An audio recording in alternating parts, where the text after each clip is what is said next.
Avançons-nous, joyeux, toujours joyeux, vers le pays des esprits bienheureux. Avançons-nous, avançons-nous, joyeux, toujours joyeux, vers le pays des esprits bienheureux, vers la demeure où Jésus pour nous prie. Marchons joyeux, c'est la notre patrie. Avançons-nous, avançons-nous, joyeux, toujours joyeux, vers le pays des esprits bienheureux. Des chants d'amour retentissent aux cieux. Quel doux concert, un peu des bienheureux. Nous entendrons votre sainte harmonie quand nous aurons atteint notre patrie. Avançons-nous, oui, joyeux, toujours joyeux, vers le pays des esprits bienheureux. Ton aiguillon, ô mort, tu ne l'as plus. Tombeau déjà, nous ne te craignons. Sur toi Jésus, remporte la victoire et nous ouvrir le chemin de la gloire. Lui-même dit, accourez tous joyeux vers le pays des esprits bienheureux. Heureux bientôt, dans un monde nouveau, nous prendrons place au banquet de la pluie de cris, plus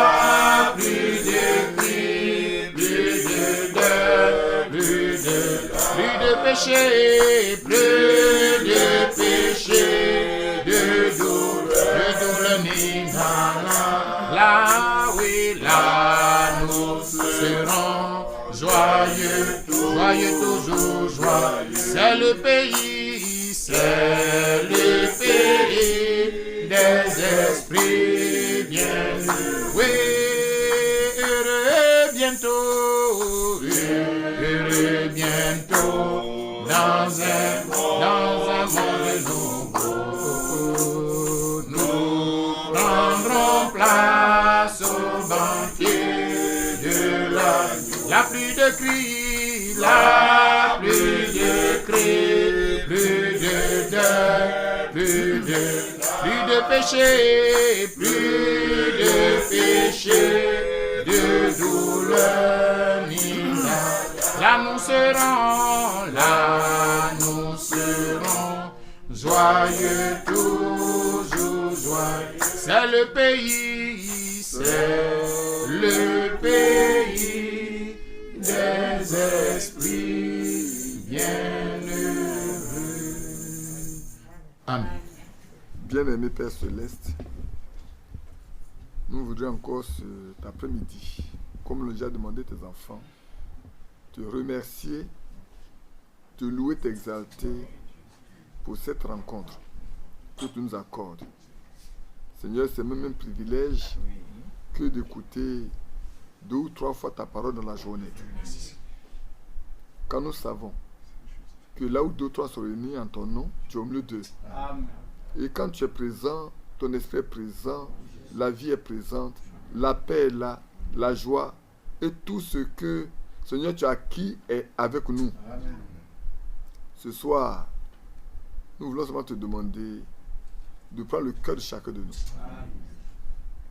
afin de nous parler, de nous instruire. Aucun sortant d'ici, Seigneur, pas que nous prenions des résolutions, mais que nous cherchions à nous consacrer davantage devant ta face, pour que personne n'ait à regretter un jour d'avoir négligé ta parole, d'avoir eu un cœur endurci face à tes commandements, mais plutôt d'avoir été soumis, obéissant, et dit Seigneur, nous avons fait ce que tu as dit, nous avons accompli ta volonté.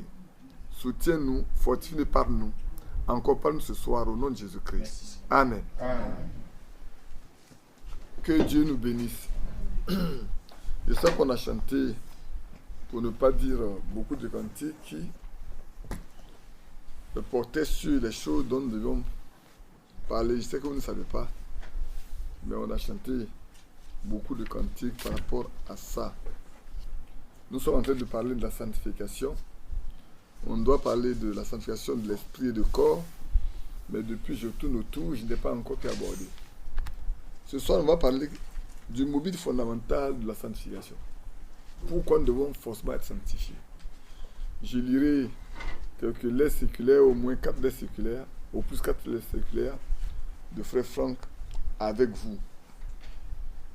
Mais nous savons que quand nous prenons notre Bible et que nous lisons dans Hébreux 12, déjà là, nous avons un élément pendant qu'il nous dit pourquoi nous sommes obligés, nous sommes tenus de nous laisser sanctifier. Pas que nous pouvons nous sanctifier nous-mêmes. On l'a dit tout à l'heure, la fois d'un tout au long, on a dit que nous ne pouvons pas. On lira ce passage et on reviendra sur encore 1 Thessaloniciens, chapitre 5, là, pour que nous voyions exactement, ce n'est pas nous. Personne ne peut se sanctifier par lui-même. Ça, c'est une propre sanctification. Et ce n'est pas ça qui est agréable à Dieu. Ce qui est agréable à Dieu, c'est quand Dieu lui-même prend soin de nous rendre purs, de nous rendre propres. Nous avons donné les moyens par lesquels Dieu le fait. Donc, dans Hébreux 12, verset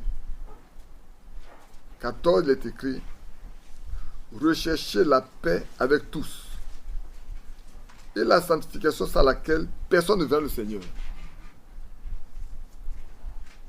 Donc, si nous devons être sanctifiés, c'est dans le but que chacun de nous voie le Seigneur, rencontre le Seigneur.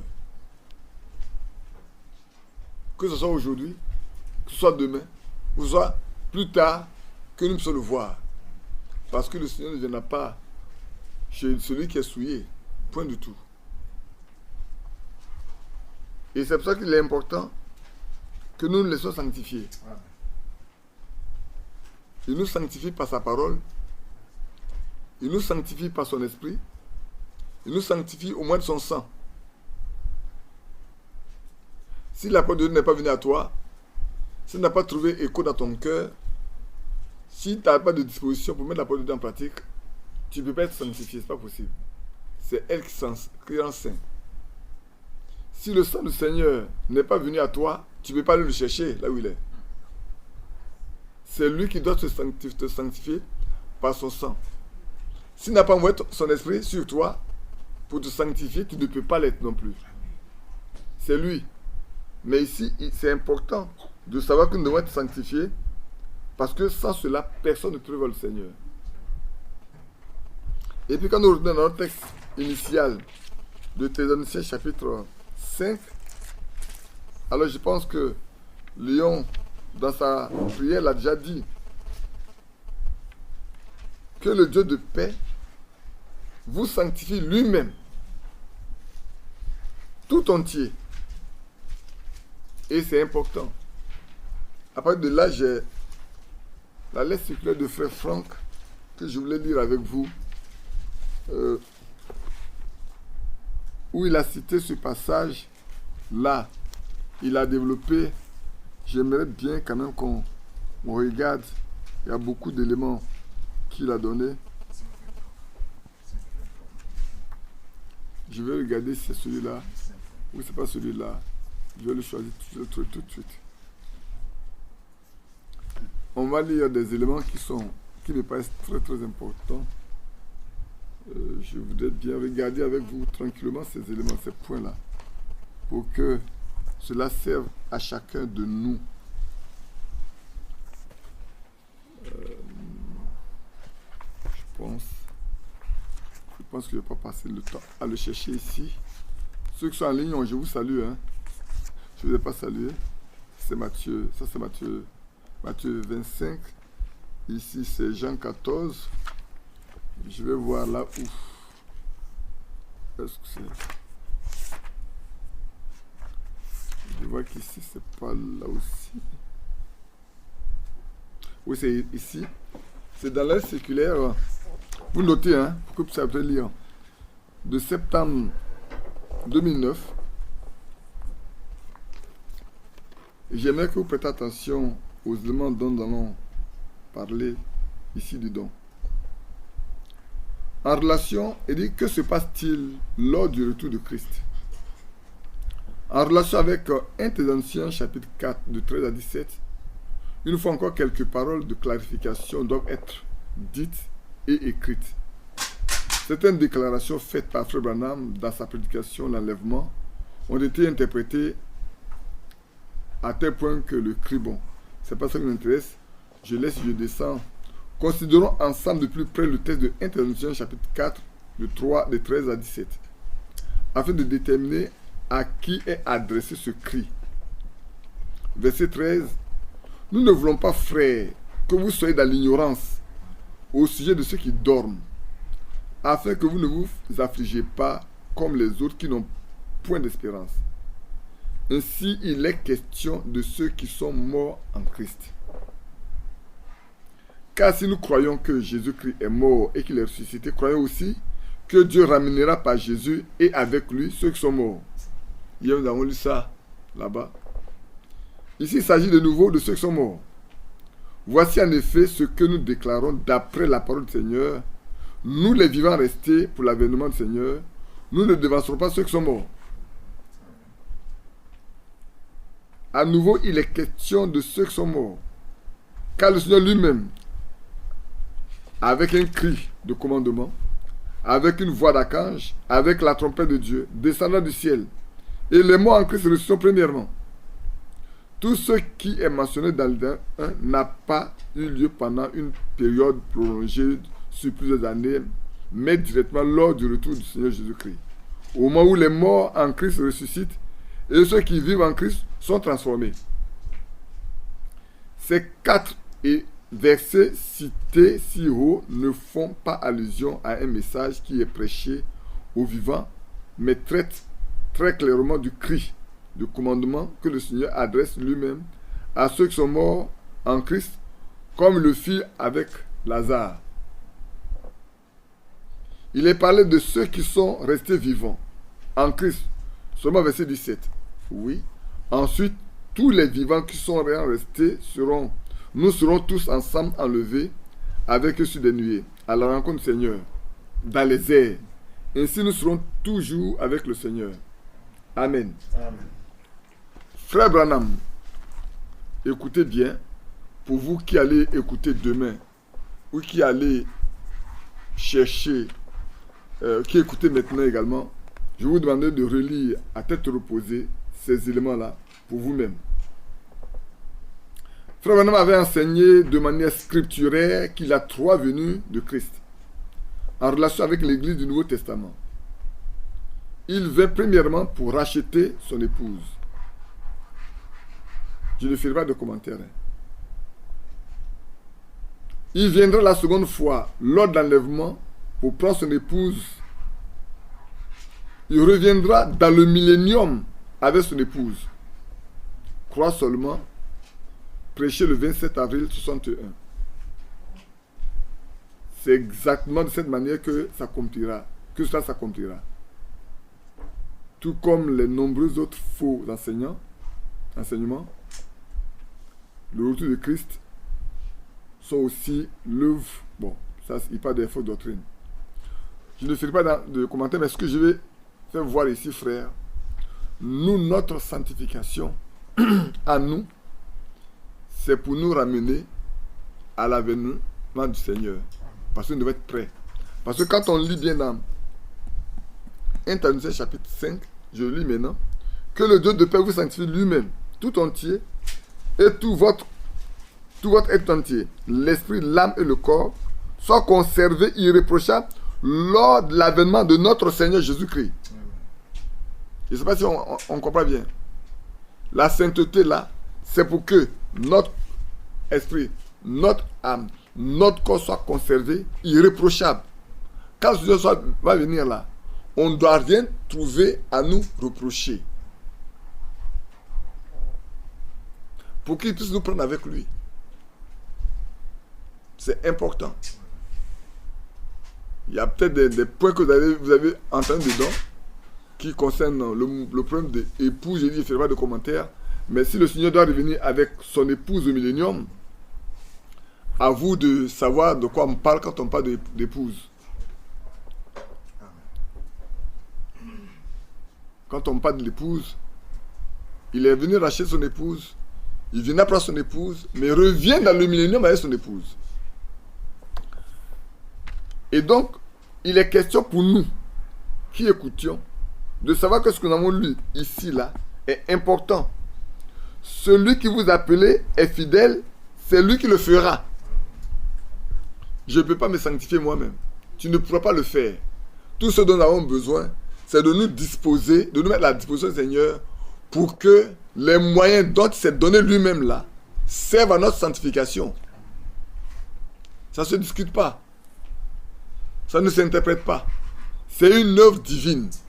C'est une œuvre qui est faite par Dieu lui-même pour ses enfants. Pour ceux qui doivent être enlevés, pour ceux qui doivent le voir, il doit les rendre saints, comme lui-même les saints. Notre sanctification aussi va aller avec Jean 14. Va aller avec Jean 14. Je vais vous le lire également dans ce que Frère Franck a dit, parce que comme tout cela a trait à l'avènement du Seigneur, c'est pour ça que le fait de lire dans 1 Thessaloniciens 5, verset 23, verset 24 est important. Et je le répéterai encore avant qu'on ne parle de la sanctification de l'esprit et du corps. On a déjà parlé de l'âme, avant de parler de l'esprit et du corps, de dire, de voir la raison fondamentale pour laquelle Dieu veut que nous soyons saints. C'est que, je le répète, notre esprit, notre âme, notre corps, notre être tout entier soit conservé irréprochable. Pour quand? Quand le Seigneur viendra. Quand il doit venir là, on ne doit rien reprocher à chacun de nous. On ne doit pas mettre un doigt sur quelque chose qui puisse nous condamner. Je ne sais pas si je me fais bien comprendre. Hein? Et le Seigneur a fait beaucoup de promesses. Donc je veux qu'on parle également de ce qu'il a dit dans Jean 14. Si nous prenons Jean 14, on prend Jean 14. Je lis d'abord dans la Bible.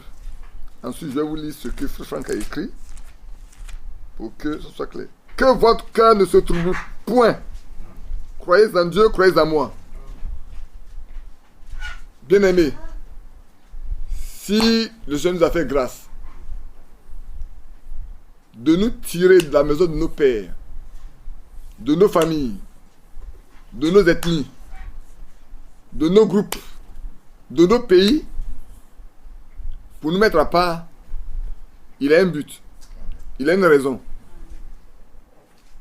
De même qu'il a pris Abraham de sa patrie pour le sortir, pour l'amener dans un endroit précis, pour lui faire des promesses, en vue de lui donner à lui-même et à sa descendance ce pays-là, qu'il ne connaissait pas, comme nous aussi on ne connaît pas ce pays-là. On ne sait pas où on va aller. Tout à l'heure on a chanté, hein? Ville de paix et de lumière. On a chanté ça, non? Amen. Quelqu'un qui d'entre nous, physiquement l'a vu.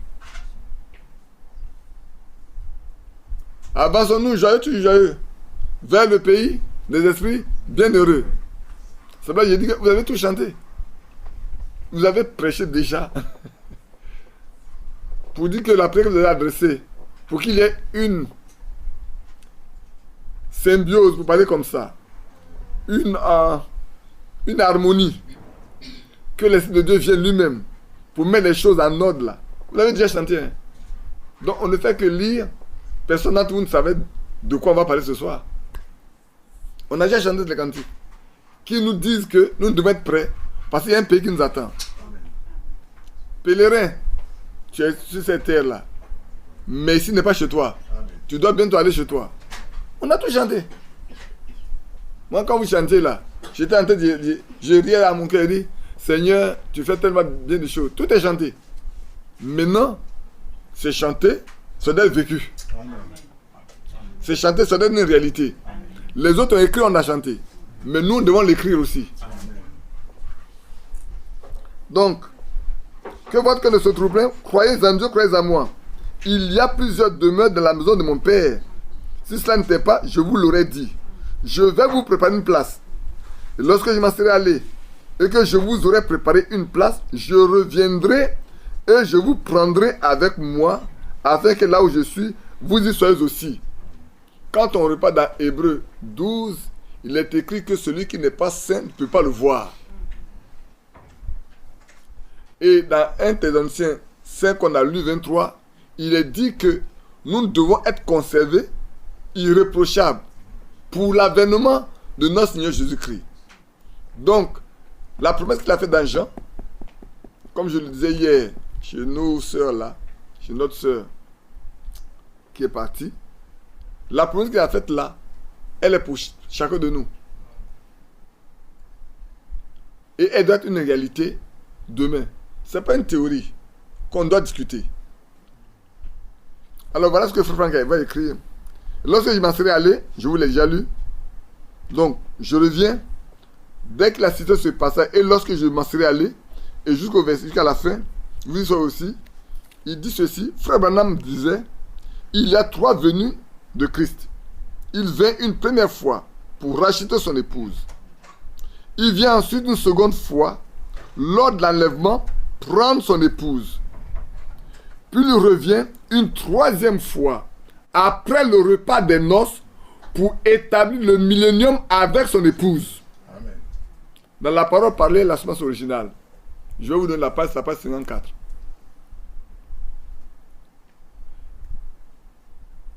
Vous serez, si vous faites partie de l'épouse, si nous faisons partie de l'épouse, je ne vais pas rentrer dans comment est-ce que on se marie en Orient. J'ai dû chercher tous ces éléments-là pour savoir comment se marier en Orient. Dans tous ces problèmes de discussion inutiles, là, j'ai cherché tous les éléments. Et la fois dernière, un frère m'a envoyé un écrit sur un mariage bizarre, je ne sais pas qui a écrit. Et puis il me dit, mais quel est... il veut demander mon avis. Voilà la question qu'il lui a posée. Il est converti, il est dans le message, il a fait combien d'années? Il dit, ça fait entre 30-35 ans. Je dis, ça fait entre 30-35 ans. Et tu ne mûris pas? Qu'est-ce que Frère Branham a prêché par rapport au choix d'une épouse? Je dis, mais comment les Américains se marient-ils? Est-ce que la manière de se marier des Américains est identique à la manière de marier des Français ou des Allemands? Il dit, frère, vous devez mûrir pour que vous soyez équilibré par le Saint-Esprit. Parce que c'est pas... Je dis, moi j'ai tellement de choses à lire que je n'ai pas besoin d'aller lire des choses qui n'ont pas de sens.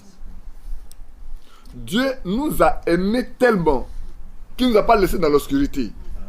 Il nous a donné tout ce qu'il faut pour nous conduire. Même quand on cherche des choses difficiles, des choses complexes.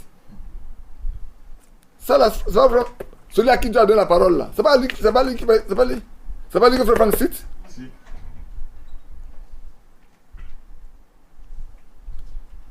C'est pas celui que Frère Franck est en train de citer pour nous permettre de comprendre ce que c'est.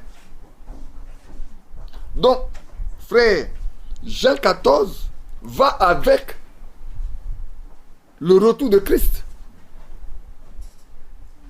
Va avec le fait qu'on sera au millénium va avec le fait que nous serons avec lui aux noces. Oui, Jean 14 va avec. Je ne sais pas si vous comprenez bien ça. Jean 14 va bien avec le fait que le Seigneur viendra pour nous prendre avec lui aux noces et pour nous prendre avec lui dans le millénium. Pour rester avec lui. Alors, c'est le temps pour que chacun de nous sache que 1 Thessaloniciens 5, 23 là est important. C'est en liaison directe avec l'avènement du Seigneur. Et vous pouvez le mettre en liaison avec Jean 14. Et on va le mettre aussi en liaison avec Matthieu 25. On va le mettre en liaison aussi avec Matthieu 25. Pour que vous voyez ces trois versets-là vous servent vraiment pour votre marche. On parlerait un peu de la décomposition des temps aujourd'hui, du millénium, de choses de l'enlèvement, juste avant l'établissement du millénium. Je vais vous donner les éléments un peu pour que vous compreniez que nous sommes aujourd'hui des hommes qui doivent être outillés. Sinon, je pourrais dire, nous sommes des hommes outillés pour ne pas nous laisser distraire. Nous sommes des hommes outillés. Vous savez, quand Dieu choisit quelqu'un pour faire une chose, il lui donne tout ce qu'il faut. Il donne toute la capacité. Dieu ne prend pas quelqu'un et puis le laisser en route comme ça. Si Dieu avait dit à Moïse, va, et qu'il a laissé Moïse seul aller se débrouiller, ce ne serait pas Dieu. Et si Moïse échouait, il dirait que c'est Dieu qui a échoué, on dirait que c'est Dieu qui a échoué. Mais Dieu a outillé Moïse pour qu'il soit capable d'accomplir l'ouvrage pour lequel il l'a amené. C'est faux? Le matin, on en parlait. Hein? De ce qu'il avait devant Pharaon là, qu'est-ce qui lui a résisté? Rien n'a résisté à Moïse. Même quand Pharaon a voulu le résister, Dieu a dit à Moïse, laisse, je vais endurcir son cœur pour que ma gloire éclate. C'est moi qui vais endurcir son cœur pour que moi ma gloire éclate, pour que les gens reconnaissent que je suis Dieu. Même quand on a parlé de Jonas, qui a voulu lutter un peu avec Dieu, mais la gloire de Dieu a éclaté dans le bateau là. Les païens ont reconnu que il y a un Dieu qui est au-dessus de tout. Donc quand lui il est en colère, quand tu ne fais pas sa volonté, il peut déchaîner quelque chose contre toi. Ah oui, il a déchaîné la nature contre Jonas. Parce que Jonas ne voulait pas l'écouter. Mais Jonas était obligé de se soumettre. Que Dieu vous bénisse. Amen. Donc, bien-aimés frères, l'avènement du Seigneur nous a été prédit d'abord par le Seigneur lui-même, qui viendra nous chercher. Et que nous ne devons pas douter. Nous devons croire. Parce que certainement, ce qu'il nous dit là, c'est vrai. Il y a plusieurs...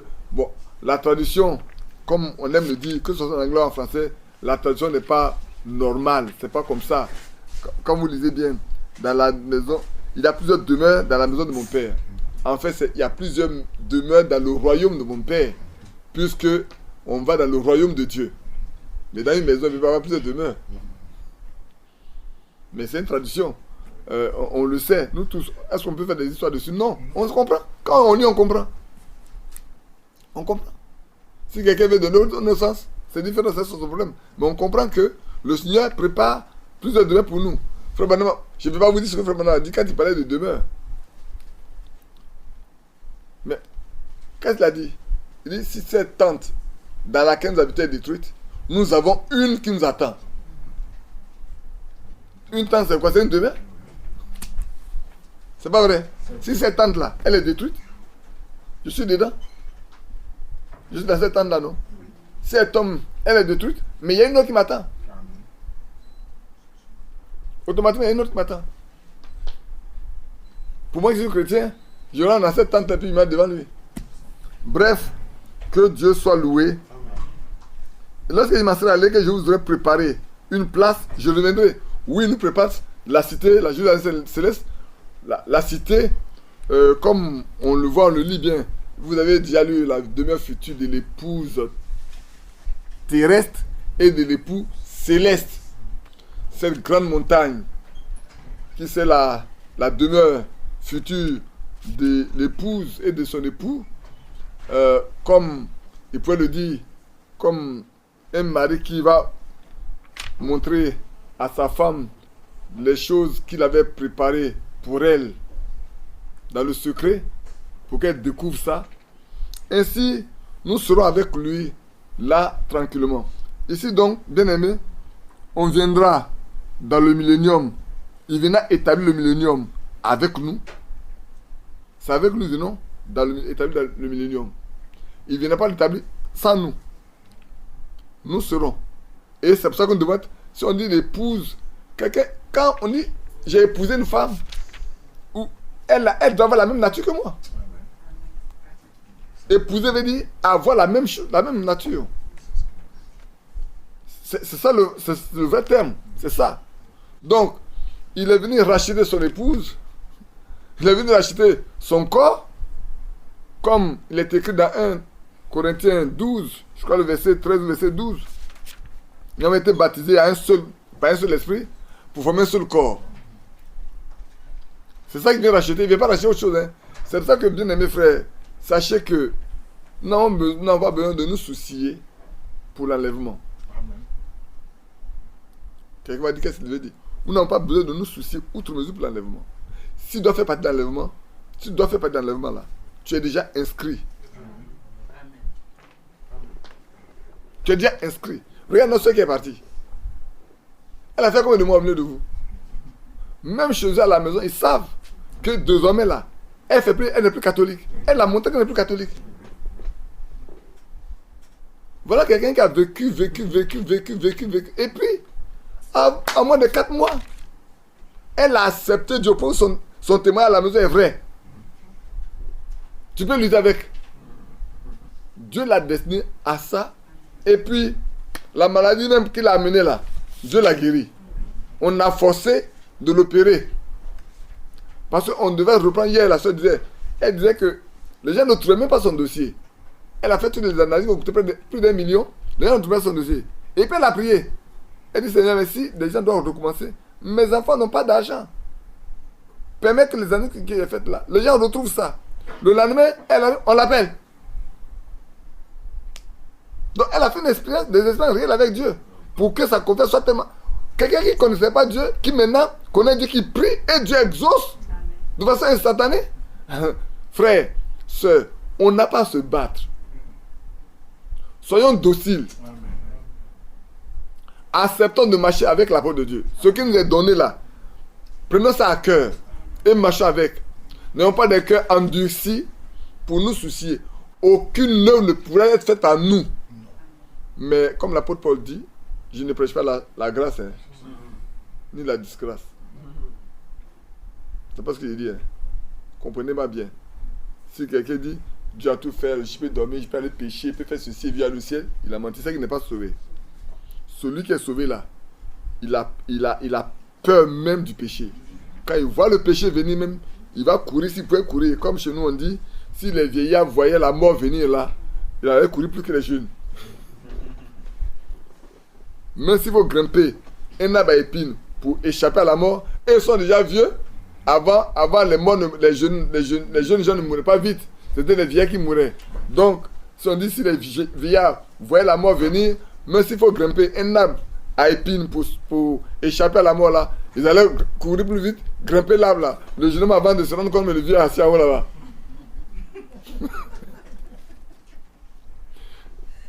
Et donc, aujourd'hui, bien aimé, pour revenir, marchons saintement. Obéissons à la parole de Dieu. Si on regarde bien ce qui s'est passé entre Samuel et Dieu, on comprend que c'est parce que Saül a désobéi à la voix de Dieu que Dieu l'a rejeté. C'est parce que Balaam a voulu faire à sa tête en cherchant l'argent que Dieu lui a montré ce qu'il est. Pourquoi Moïse n'est pas rentré? C'est parce qu'il s'est laissé emporter par la colère à un moment donné. À cause de la pression du peuple. Que Dieu l'a dit, tu ne rentreras pas, tu ne rentreras pas. Tu montes sur la montagne, tu vas rester là. On se comprend? Donc, bien aimé, c'est le temps où chacun de nous doit se soumettre à Dieu, se mettre à la disposition du Seigneur pour que le Seigneur fasse de lui ce qu'il veut. Amen. Maintenant, pour continuer, avant de revenir aux autres éléments, vous voyez comment lui est bien habillé. Mais le tissu là, que le tailleur a acheté, dans lequel il a taillé, c'est pas le même tissu. Hein? L'habit que tu as porté, c'est pas le même morceau de pain là qu'on a partagé sur ce marché. Mais les autres morceaux, on en a fait quoi? Quand on a fait de coudre là, on a fait de découper. Il n'y a pas de tailleur milieu de nous ici? Mais de couturier? Il y en a non? Ah, il n'y en a pas. Alors quand vous mettez votre patron, vous découpez, vous taillez. Il y a des déchets qui tombent, il y a des autres qui tombent. Et puis quand on a fait de coudre là, c'est le même tissu, mais dedans on fait un choix. N'est-ce pas? On fait un choix qui devient l'habit qu'on porte et on porte ça fièrement. C'est comme ça que Dieu va faire. Nous tous là, qui nous sanctifions, certainement on le verra.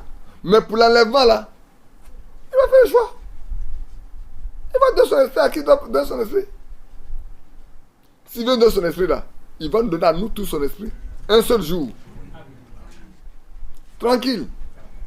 Et puis, c'est fait. On fait partie du corps qui doit être enlevé. Maintenant, si on ne doit pas faire partie le jour où il doit donner son esprit, on ne sera pas là. Ce jour, on ne sera pas là. C'est pas parce qu'on ne croit pas, mais ce jour-là, quelque chose va nous empêcher d'être là.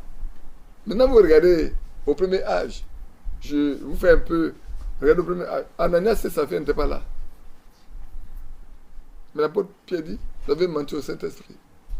Et on les a emportés. Tranquillement. Donc, prenons garde simplement. Non pas un cœur endurci. Sachant que les promesses qui ont été faites sont vraies, sont réelles. Elles vont se réaliser. Et ici, frère Franck est en train de mettre les promesses là en relation avec ce frère à prêcher. C'est ces situations dont on parle. Venu premièrement pour acheter son épouse. Secondement, pour prendre son épouse dans l'enlèvement. Troisièmement, pour prendre son épouse dans le millénium, pour revenir avec lui dans le millénium là. Il en a cité 14 fois de 54 à 64. J'ai toutes les prédications. J'ai toutes les dates. 14 fois de 54 à 64 pendant 10 ans. Il a cité ça. Pendant 10 ans. Si vous voulez, prenez. Je vais vous donner quelques éléments. J'ai noté ici, pour ceux qui veulent discuter un jour là, j'ai noté quelques éléments ici. Ceux qui veulent les prédications de Frère Branham, ils peuvent prendre le temps et le signe de l'union. Au paragraphe 127.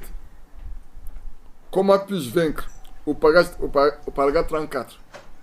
La parole parlée à la semaine originale, à la page 54. Parce que la parole parlée à la semaine originale là, c'était prêché et le matin et le soir. Donc la première partie, vous ne verrez pas. C'est de la deuxième partie. La deuxième, troisième page, la deuxième partie. Ça fait la page 54. Question-réponse sur Hébreu 3. Le paragraphe 545 en français. La citerne crevassée. Paragraphe 14 et 15. La demeure physique de l'épouse céleste et de l'épouse terrestre. Le paragraphe 267 au paragraphe 344. Et maintenant, vous avez les lettres circulaires que je vous sens de vous donner. Votre vie était digne de l'évangile. Paragraphe 131.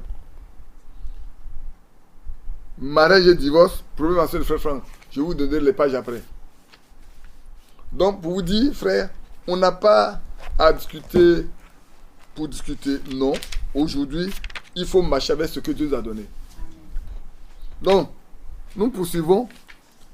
Je continue ce que frère Franck a écrit.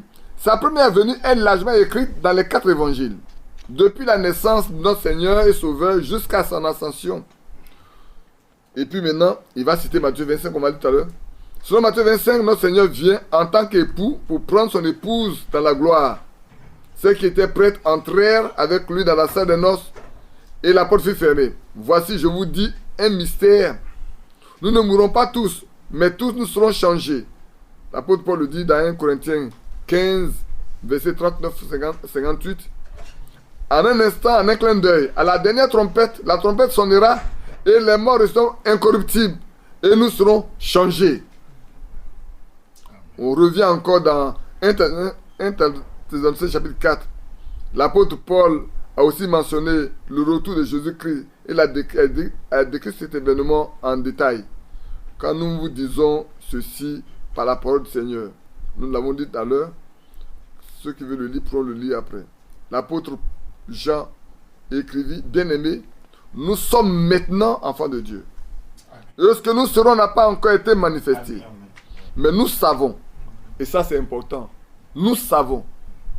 Il faut que chacun de nous sache. Et la certitude. Quand tu dis je sais, c'est que tu es certain. D'abord, quelqu'un a sommeil? Non. Nous savons que lorsqu'il apparaîtra, nous serons semblables à lui, parce que nous le verrons tel qu'il est. Chaque venue du Seigneur est une présence corporelle. Amen. Donc, bien aimé, ce dont on parle aujourd'hui sur la sanctification, l'objectif de notre sanctification, c'est de nous laisser vraiment apprêter. Je ne parle même pas de préparer. Je parle d'apprêter. C'est être prêt pour. Parce que tu meurs, que tu vives, l'essentiel c'est que tu sois prêt. Si tu ne te prépares pas prêt, si tu meurs. Si tu n'es pas prêt, que tu meurs.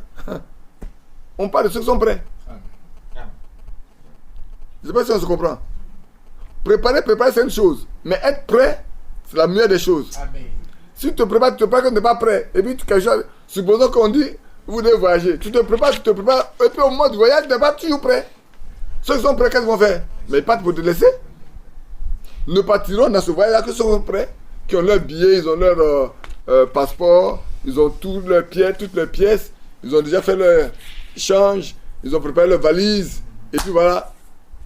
On dit frère, on s'en va, hein. Ça, on s'en va, hein. Ah, je ne suis pas encore prêt, oh. Ah, tu n'es pas encore prêt. Bon, d'accord. Bon. Quand tu es prêt, tu vas nous rejoindre. Les autres sont partis. C'est ça que les questions. Je transpose ça comme ça pour qu'on se rende compte que ce n'est pas seulement le fait de se préparer, il faut être prêt. Donc, alors, comme je dis être prêt, allons lire dans Matthieu 25 là. On va être dans Matthieu 25, je crois.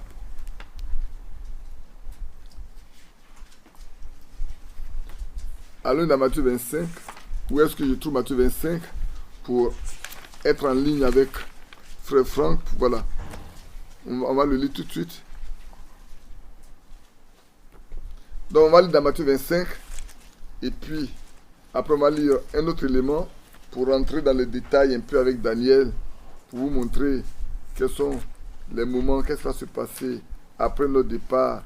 Quand nous serons en haut là-bas, qu'est-ce qui va se passer et tout. Dans Matthieu 25, il dit, alors le royaume des cieux sera semblable à 10 vierges.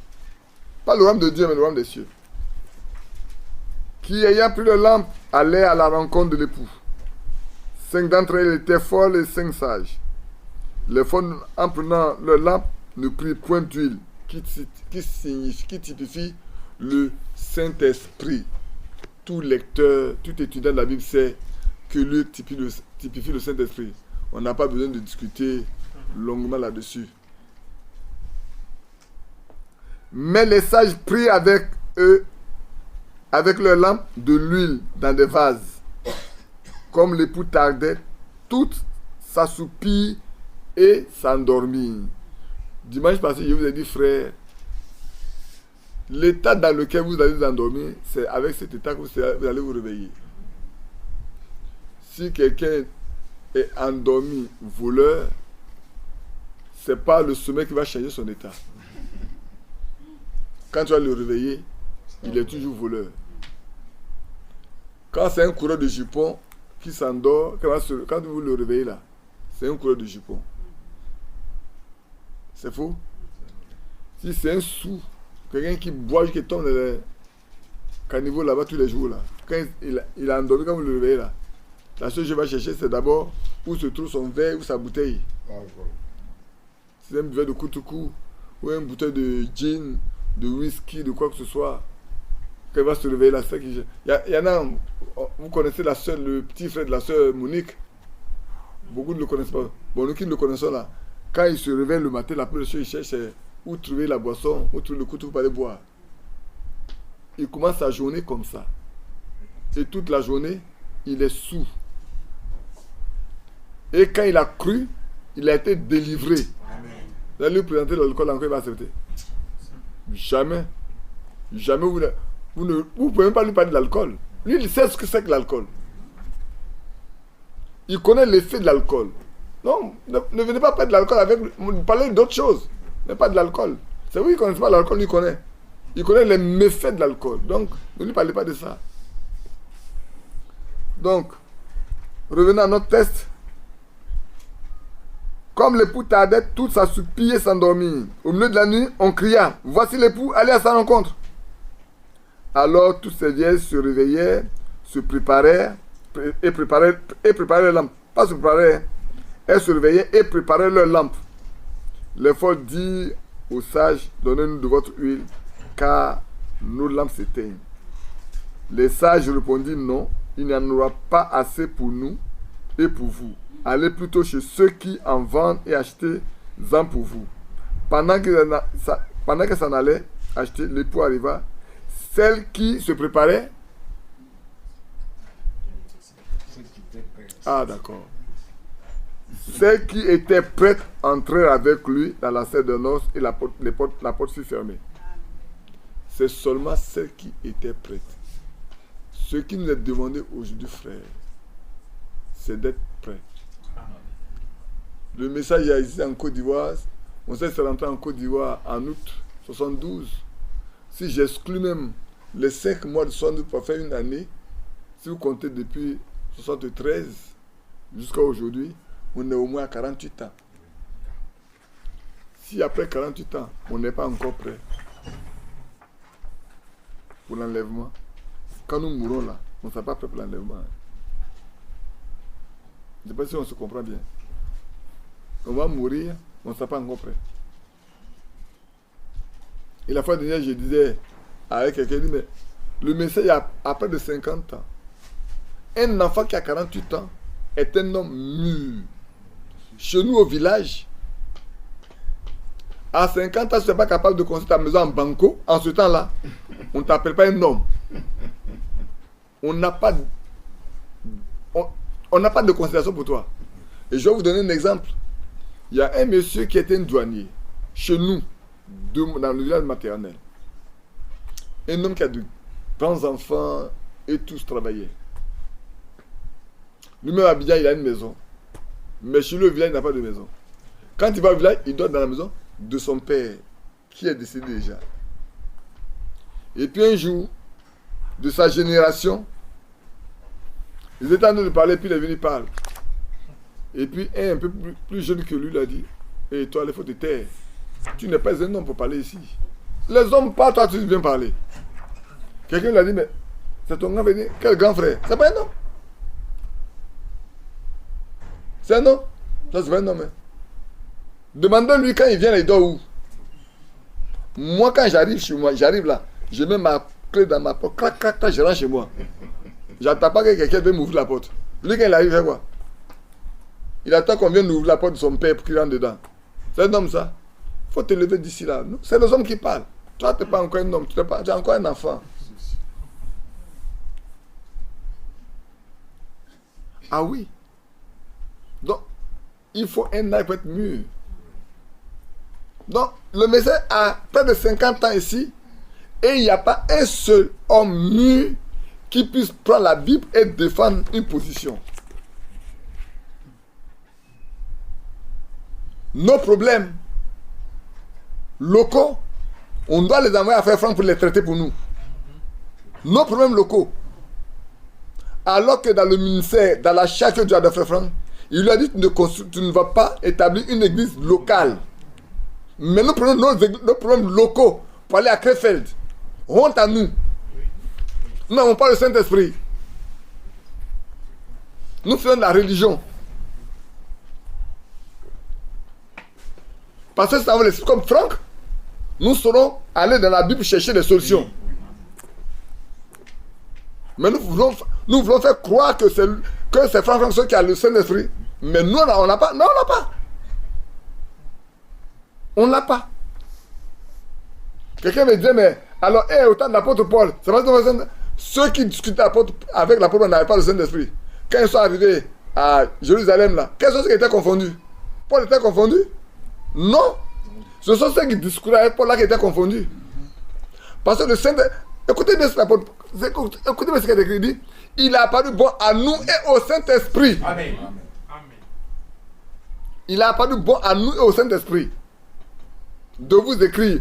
Donc, ce que Paul a défendu là, le Saint-Esprit est venu défendre ça devant eux, avec les anciens et les apôtres.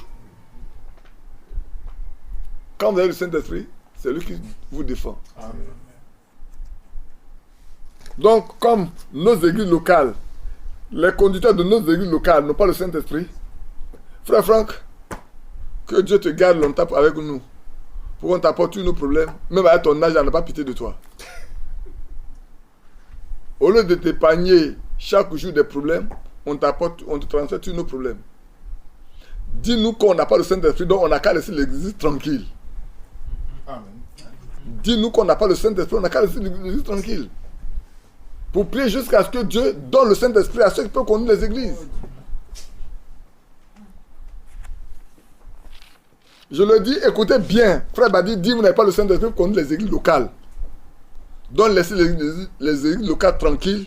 Ou bien allez-y prier, jeûner jusqu'à ce que Dieu lui-même suscite des gens qu'il a remplis de son esprit pour conduire les églises. Là, il y aura moins de... Là où il y a le Saint-Esprit, il n'y a pas de discussion. Amen.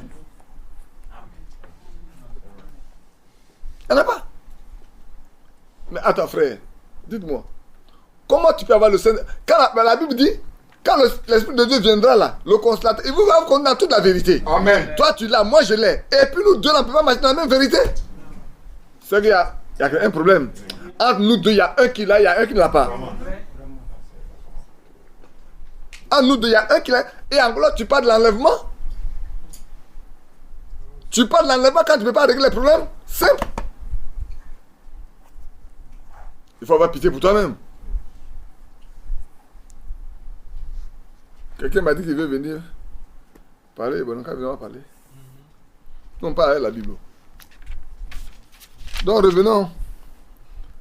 Frère nous cite dans la lettre circulaire. Je vais vous donner les dates de lettres circulaires comme ça. Mais pas, parce que ici, je ne vous donne pas les dates. Je crois que j'ai lu. Bon, je vous donne en même temps la lettre circulaire de décembre 2010, à la page 4. Notez ça. La lettre circulaire d'avril 2009. Là, je n'ai pas noté la date ici, mais vous pouvez chercher, vous allez trouver. Vous avez la lettre circulaire de septembre 2009, à la page 11. On va lire la lettre circulaire de juin 77 tout à l'heure, à la page 4, la page 7. Donc, j'aimerais que vous les notiez, comme ça, vous pouvez étudier et le lire également, entièrement, et voir le contenu de ce que Frère Franck a écrit pour aider les incrédules, les faux docteurs, comme nous autres là, on dit qu'on est faux docteurs. Non, c'est toi qui dis. Mais c'est moi qui cherche. Alors, pour venir à Matthieu 10, comme on l'a lu d'ailleurs, Matthieu 5 on l'a lu, Frère Branham avait parlé de 3 venues. On se tait. Nous sommes ensemble, comme on est devant le Seigneur. Hein. Frère Branham avait parlé des 3 venues de Christ en rapport avec l'église épouse. Il vient premièrement pour acheter son épouse. Il viendra ensuite, lors de l'enlèvement, pour prendre son épouse. Il reviendra encore au moment du millénium avec son épouse. C'est la prédication du 18 mars 1962. Dans Matthieu 25 de 1 à 10, il est parlé de sa venue en tant qu'époux. Voici l'époux. Allez à sa rencontre. Les vieilles sages qui sont prêtes lors du retour de Christ forment l'épouse.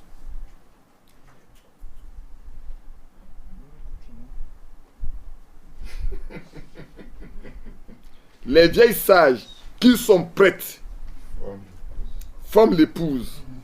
C'est pas moi qui ai écrit, hein. Si c'est mal traduit, c'est pas moi qui ai traduit. Forme l'épouse. et elles rentreront avec l'époux dans la salle des noces.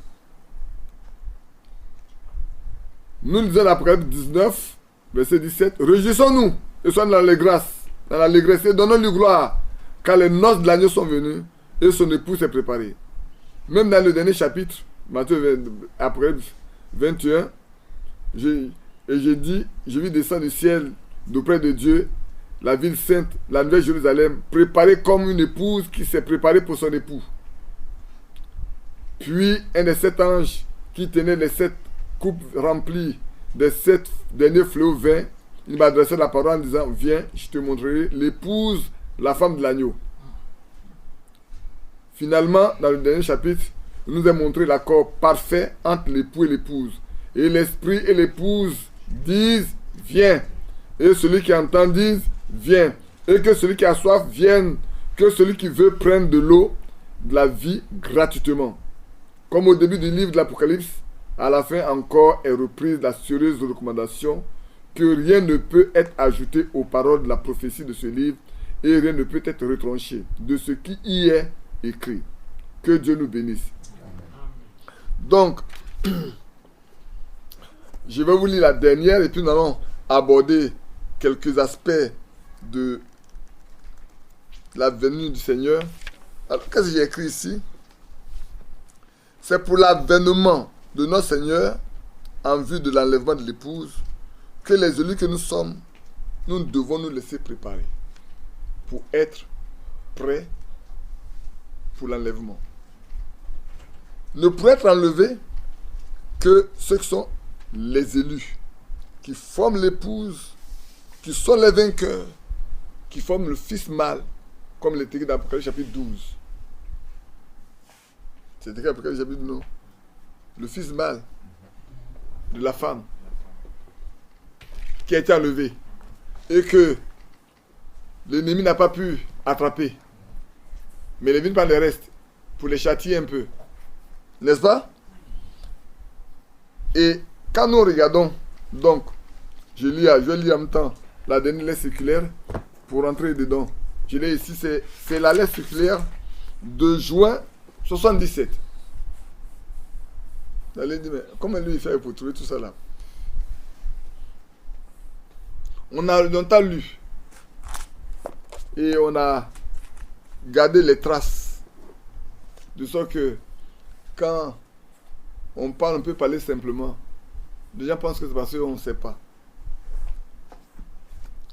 Dans Apocalypse 10, le Seigneur pose ses pieds sur la terre, sur la mer, en tant que l'ange de l'alliance. Par ce acte, tout est dit, car il est le propriétaire légal. Amen. Et il fait valoir ses droits sur la création entière. C'est après cela que les 7 tonnerres font entendre leur voix. Mais ce qu'ils ont dit ne devait pas être écrit. Il y a ceci de remarquable dans Apocalypse chapitre 10. C'est que le Seigneur apparaît tout seul. C'est au moment où le Seigneur vient se faire reconnaître, se faire connaître à ses frères. Mais c'est quand? C'est après les noces. L'épouse a été prise. Le mariage a eu lieu. Tout est fini. Mais il doit venir se faire connaître à ses frères. Avant. Ni l'épouse. Je reprends. Il y a de ceci de remarquable d'après chapitre 10. C'est que le Seigneur apparaît tout seul. Point. Ni l'épouse, ni les armées célestes, ni les 24 vieillards, ni les 24 anciens, ni les 4 êtres vivants ne sont présents. Ceci est comparable à la manière de faire de Joseph, qui était un type de Christ et qui fit sortir tout le monde pour demeurer seul lorsqu'il se fit connaître à ses frères. C'est pas moi qui ai écrit. C'est ce que Frère Franck a écrit. Donc, l'épouse, si avant le mariage, on est épouse, après le mariage encore on est épouse, moi je ne comprends pas ça. Hein. Donc ça ne correspond pas au français, je connais.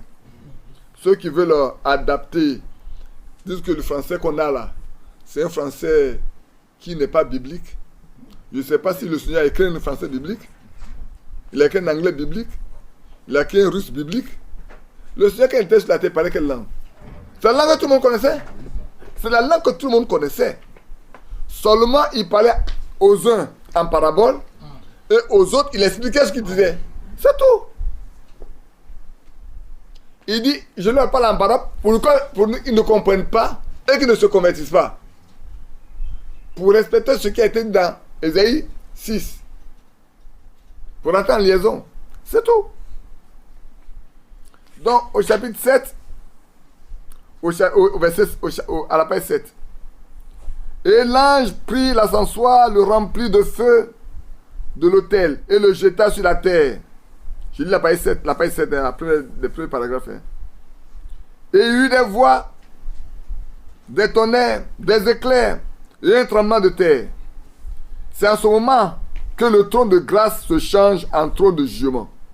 Les prières des saints dans leur ensemble sont alors parvenues devant Dieu. L'épouse est auprès du Seigneur et les 7 anges qui se tiennent devant le trône de Dieu se préparent à faire retentir les 7 tonnerres, les 7 trompettes. Quand ce sera que le 7e ange sonnera, dans quel contexte cela se fera-t-il? Car sa charge est de publier le commencement du millénium. Bien-aimés frères, alors, on revient un peu dans ces éléments-là pour voir que, frère, quand l'enlèvement a lieu, il va rester 7 ans. C'est faux? On va dans Daniel, chapitre 9.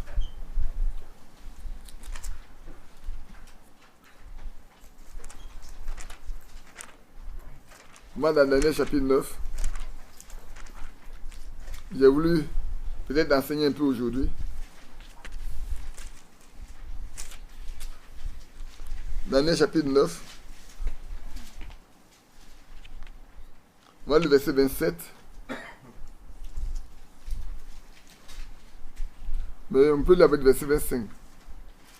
Sache-le donc et comprends, depuis le moment où la parole a annoncé que Jérusalem sera rebâtie jusqu'au Messie, au conducteur, il y a 16 semaines et 62 semaines.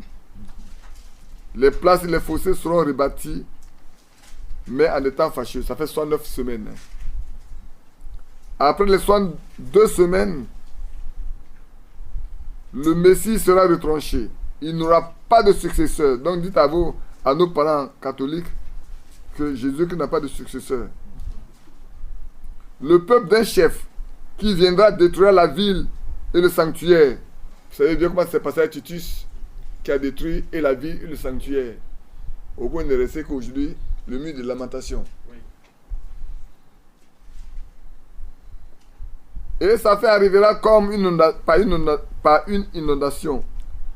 Et il est arrêté que les dévastations dureront jusqu'au terme de la guerre. Il fera une solide alliance avec plusieurs pour une semaine. Et au milieu de la semaine, il fera cesser le sacrifice et l'offrande. Le dévastateur commettra des choses les plus abominables jusqu'à ce que la ruine et ce qui a été résolu fondent sur le dévastateur. Vous savez bien qu'ici, on parle de la papauté, on parle de Rome, on parle du royaume romain, on parle de la puissance mondiale qui va gouverner le monde quand le Seigneur va venir. Et c'est la papauté qui va signer cet accord de 7 ans avec les Juifs pour leur permettre de construire ce temple-là où ils vont adorer Dieu. Et au milieu de la semaine, 3h30, et vous savez que dès le commencement, après le chapitre 11 s'accomplit. Les 2 témoins, vous les connaissez. Je ne fais que réciter ce que vous savez. Les 2 témoins viendront pour ramener. Parce que dès que nous partons, nous, dans l'enlèvement, il n'y a plus d'évangile pour les nations. Les 2000 ans que Dieu nous a donné est terminé. Il doit retourner forcément à Israël. Et donc, les 2 témoins viendront. Ouais, ils sont en même temps dans Zacharie également. Vous pouvez le lire dans Zacharie, mais je me suis Je ne vais pas vous garder longtemps. On va lire seulement ce qui est dans Apocalypse chapitre 11 pour voir. Et voilà ce qui est écrit. Au verset 3, il dit: je donnais à mes 2 témoins le pouvoir de prophétiser vêtus de sac pendant 1260 jours. Ces 1260 jours, si vous divisez ça par 30, ça fait 42 mois. Divisé par 12, ça fait 3 ans et demi. Ce sont les 3 ans et demi qui partent de l'enlèvement jusqu'à. Pendant ces 3 ans et demi, ces 2 témoins vont prophétiser, ramenant la parole de Dieu aux Juifs, pour que les 144 000 des 12 tribus de Juda puissent être marqués, comme les écrit d'après chapitre 7. Et ils vont être marqués avant que aucun mal n'arrive à la terre, à la mer et aux arbres. Ils doivent être marqués. C'est comme on a lu, je crois, une fois dans Ézéchiel, où il dit: passez dans les villes, marquez tous ceux qui soupirent, tous ceux qui gémissent. Et après, les destructeurs qui avaient les armes de destruction passeront après, et ils doivent tout détruire.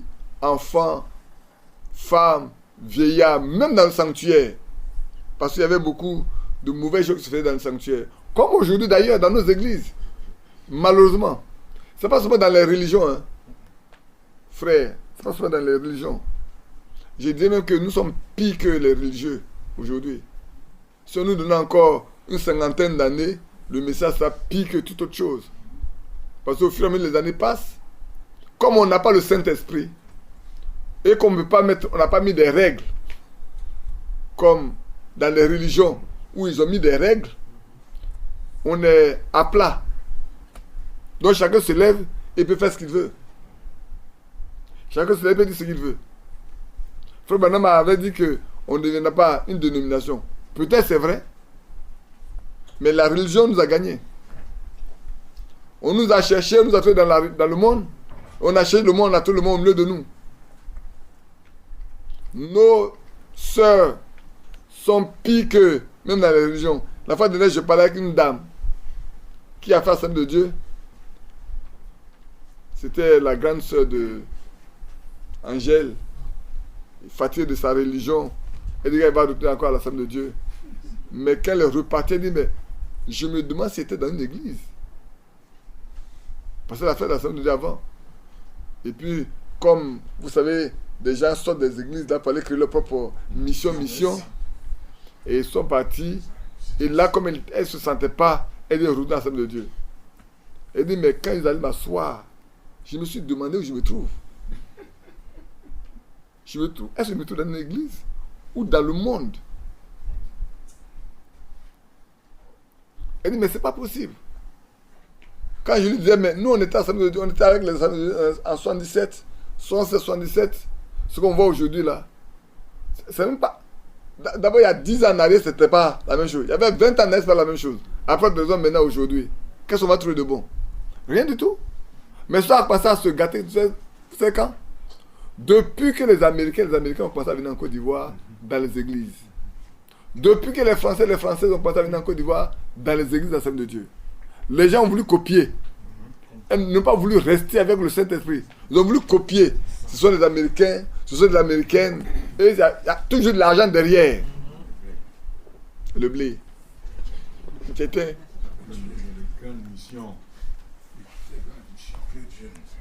Aujourd'hui, c'est la même chose. Même dans le message aujourd'hui, quand les gens sont prêts à mettre de l'argent en place, on n'est pas à faire des compromis.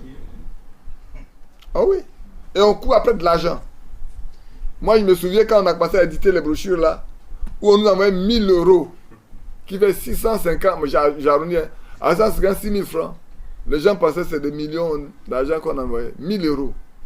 Alors que tu sais combien de millions de francs CFA on met pour éditer les brochures.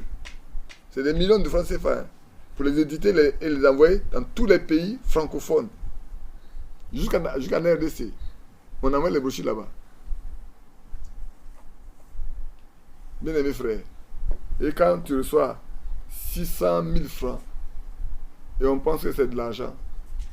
Alors que quand on faisait passer la courte émission de Frère Franck à la télévision ivoirienne sur le bouquet, par mois, ça fait 600 000.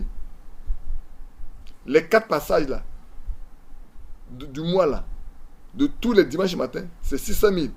On en a fait pendant plus d'1 an. Chaque mois, tu payes 600 000. Chaque mois, tu payes 600 000. Ça, les gens pensaient que c'était pas l'argent de l'église. Ce que vous voyez actuellement, on fait passer, premièrement, on fait passer le matin très tôt là. Pour faire passer sur le bouquet de la RTI et pour passer dans le monde entier. Elle n'est pas là. Zélie n'est pas là ce soir. Son papa s'asseyait dans son salon. Il voyait ça d'abord avant d'aller à l'église. En tant que baptiste, il écoutait, il attendait cette mission-là. Il faut que ça passe d'abord. Il écoute avant d'aller. Et puis, elle est là. Si je me trompe, elle va vous le dire. Un jour, elle est arrivée là-bas. Eux sont pas en train d'écouter. Il dit, mais ce Tom, il dit, mais c'est ce que nous croyons. Nous croyons. Il dit, ah, c'est ce que moi je crois, là, c'est ça. Ça là, c'est notre frère. C'est depuis l'Allemagne. Vous comprenez? Donc, aujourd'hui, on court après de l'argent. Malheureusement. Et quand vous courez après de l'argent, vous ne faites rien de bon. Vous ne faites rien de bon. Je parlais hier avec un frère, il dit, mais vous voyez, quand en 2019, à la convention à courir, à la dédicace, il a dit, frère, apportez du secours d'aide à frère, à Douya Lambert. Je pense que dans leur cœur, ils m'ont bien insulté. Puisque, encore une fois, personne, si ce n'est que un groupe de famille qui envoyait un don à Lambert. Il m'a donné le nom de la famille. Et nous-mêmes, ici, là, vous n'avez rien fait. Corrigez, hein. Lambert est encore vivant. N'attendez pas qu'il meure pour aller lui donner beaucoup de bouquets de fleurs. Ah, non, frère Lambert. Allez-y, corrigez ça. C'est une famille qui l'a aidé. Et puis ensuite, il a pu avoir sa maison. Il habite. Comme je disais ce matin, un frère, un soi-disant frère parti le voit dit, toi tu parles pour ça, parce que Badi d'acheter. Il te donne l'argent pour acheter ta maison le mois. Il t'envoie de l'argent pour manger. C'est pour ça que tu le soutiens. Je lui ai dit, mais quelle réponse tu lui as donné? Il ne lui a pas donné de réponse. Il dit, mais vous n'êtes pas comme nous autres. Nous autres, appuie le bouton donne la réponse. Il dit, mais moi je lui ai répondu seulement, frère, que Dieu te bénisse. Mais si tu voulais m'acheter, j'avais dit, c'est pas la peine que je me vends en lui. Mais ou bien tu voulais me voir prendre les bagages sur la tête, à ma famille, chercher de maison en maison pour que les gens m'hébergent. Ou bien je prenne une assiette pour aller passer de maison en maison pour commander de la nourriture pour nous et ma famille. Mais viens m'acheter, comme ça j'ai dit à Badi, il y a quelqu'un qui m'a dit acheter. Enfin, lui dit ça. Comme il y a un marché pour te vendre là, tu te mets ce marché là, il va venir t'acheter. Non, ça c'est une injure. C'est une insulte. Toi, tu as l'âge de la mère parler, lui parler comme ça. Dans le message là, il n'y a pas de respect. Dans le message, il n'y a pas de respect. On est éduqué, je ne sais pas quel esprit on a pour ne pas respecter les personnes âgées. Tu peux aller parler à un homme comme ça. C'est une mauvaise éducation. On est mal éduqué. Je le dis ici. Vous allez écouter, qui allez écouter là? Appelez-moi. Mon numéro c'est 07 07 01 11 20. Appelez-moi. Je suis à Cocody là. Si vous ne savez pas, appelez-moi. Je vous donne un rendez-vous. Venez chez moi, comme ça on va bien parler. N'écrivez pas sur Facebook. Je ne suis pas sur Facebook. Je ne suis pas sur Facebook. Vous battez sur. Vous n'allez pas me trouver là-bas. Vos trucs là. Tu écris là-bas, je ne te réponds pas. Il faut venir chez moi à la maison. Mon numéro c'est ça. Tu m'appelles, tu dis viens me voir. Si c'est boutique, tu ne dis pas au téléphone. Sinon, je te dis, c'est un incrédule. Tu viens avec ta Bible. Et puis tu vas me montrer ce que tu veux me dire. Les gens sont incapables de. Alors, ce sont les deux oliviers et les deux chandeliers qui se tiennent devant le Seigneur de la terre. Si quelqu'un veut leur faire du mal, du feu sort de leur bouche et dévore leurs ennemis. Et si quelqu'un veut leur faire du mal, il faut qu'ils soient tués de cette manière. Ils ont le pouvoir de fermer le ciel afin qu'il ne tombe point de pluie pendant tous les jours de leur prophétie. Qui a fait ça déjà? C'est Élie, qui a fermé le ciel pendant 3h30, n'est-ce pas? Ils ont le pouvoir de changer les eaux en sang, de frapper la tête de toute espèce de plaie chaque fois qu'ils le voudront. Il y a un qui a fait ça aussi, hein? C'est Moïse. Quand ils auront achevé leur témoignage, la bête qui monte de l'abîme leur fera la guerre, les vaincra et les tuera. Et leurs cadavres seront sur la place de la grande ville qu'on nomme symboliquement Sodome et Égypte, là même où le Seigneur a été crucifié, c'est-à-dire à Jérusalem. Donc, ces deux témoins viendront pour annoncer l'évangile aux 144 000, pour qu'eux aussi reçoivent la vie éternelle, et ils viendront dans le millénium avec nous, mais ils n'ont pas aux noces.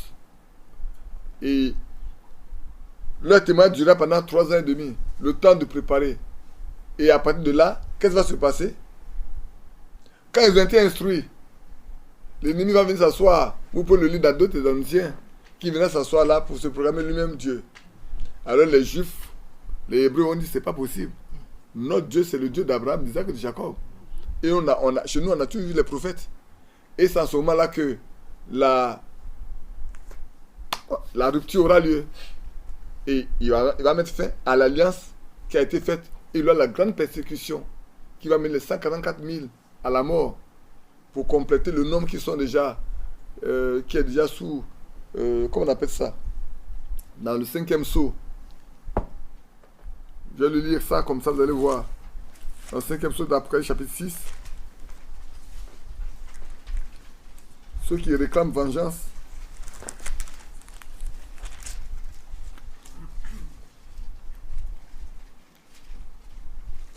Chapitre 6, le 5e sceau. C'est verset 9, hein? Après, verset 9. Quand il ouvre le 5e sceau, je vis sur l'autel les âmes de ceux qui avaient été immolés, et à cause de la parole de Dieu et à cause du témoignage qu'ils avaient rendu. Ce sont des âmes qui sont sous l'autel, qui réclament vengeance. Les croyants ne réclament jamais vengeance. Les croyants disent Seigneur, pardonne-leur, qu'ils ne savent pas ce qu'ils font. Mais les autres, c'est œil pour œil, dent pour dent. Œil pour œil, dent pour dent. Donc, il faut que le. Et il a été dit, regardez ce qu'il dit. Il criait d'une voix forte, jusqu'à quand maître saint et véritable tarderas-tu à juger et à tirer vengeance de notre sang sur les habitants de la terre? Une robe blanche fut donnée à chacun d'eux.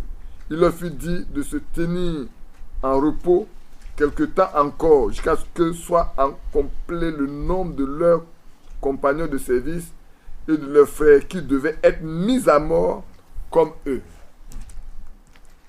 Ils vont être mis à mort. Ceux qui vont parler dans l'enlèvement, qui vont rester également, qui auront connu la vérité, et qui auront été sanctifiés, vont aussi passer par là, et qui viendront lors de la résurrection, lors de la mise en place du millénium, ils viendront participer au millénium, pour que le nombre de ceux qui doivent passer au millénium soit complet. Parce qu'ils ne peuvent pas aller au jugement. Ils vont tous se voir ressusciter pour revenir à la vie. Ils rentreront dans le millénium. Après ça, quand on a fini toutes les guerres et que la terre sera purifiée, le jugement aura lieu. Et c'est là que les livres vont être ouverts. Et un autre livre aussi va être ouvert. Le livre de vie. De sorte que tous ceux dont le nom est écrit dans ce livre-là puissent aussi rentrer dans la vie éternelle. Parce que le Seigneur a dit, celui qui croira, celui qui entend ma parole, qui croit en celui qui m'a envoyé, à la vie éternelle. Qui croit en la vie éternelle aura la vie éternelle. Même s'il n'a pas eu le privilège de participer aux noces, n'a pas eu le privilège de passer par le millénium, mais il aura le privilège de rentrer dans l'éternité. Parce qu'il a eu la vie éternelle. Ah, il y en a qui sont surpris. Oui. Il suffit d'aller lire l'Apocalypse 20, 19 et 20, vous allez voir. Après le jugement, vous allez vous rendre compte. Maintenant, si vous voulez qu'on en parle, on en parlera plus tard, après le chapitre 20, pour faire le propre que vous voyez. Donc ici, on est très simple. Maintenant, quand on regarde dans Daniel 12,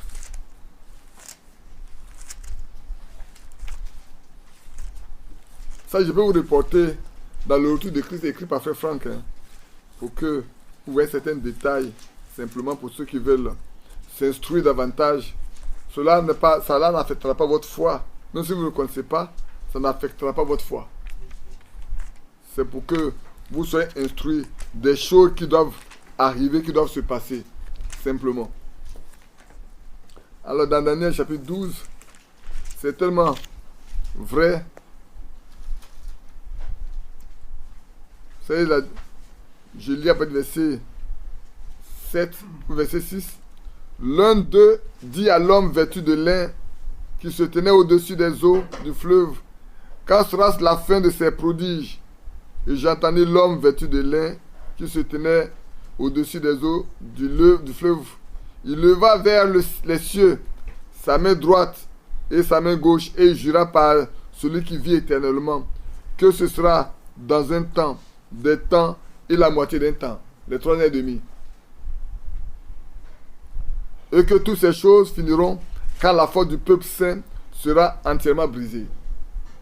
Après les 3 ans et demi, ils n'ont plus rien d'autre. On ne va que les massacrer, c'est pas pour les mettre à mort. J'entendis, mais je ne compris pas. Et je dis, mon Seigneur, quelle sera l'issue de ces choses?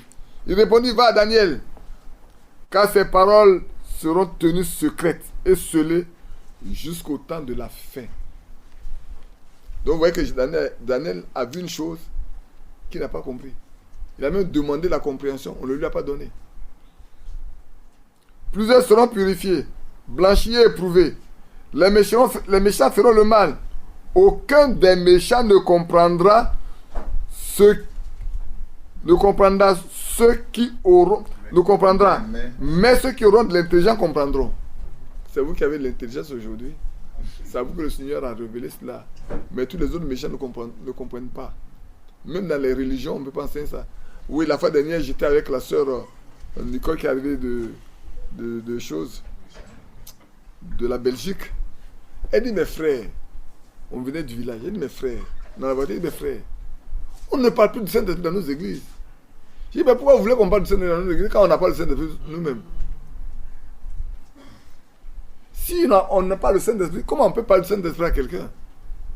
C'est quand tu as le Saint-Esprit que tu peux parler du Saint-Esprit. C'est quand tu as le Saint-Esprit que tu peux leur dire, frère, c'est important d'avoir le Saint-Esprit. Parce que sans le Saint-Esprit, vous ne pouvez rien avancer, vous ne pouvez rien faire, vous ne pouvez même pas comprendre la parole de Dieu. Parce que c'est lui qui conduit dans toute la vérité. Dans nos églises aujourd'hui, ce sont les intellectuels qui conduisent les églises. On a tous été à l'école, on sait lire, et puis on va en prendre des brochures, et puis on récite. On a le ministère de... On dit quoi? Non. De répétiteur. Je répète encore. Oui, je répète encore. Répétez, hein, répétez aussi comme moi. Le ministère de répétiteur. C'est ça, non? Ce sont des perroquets, ouais.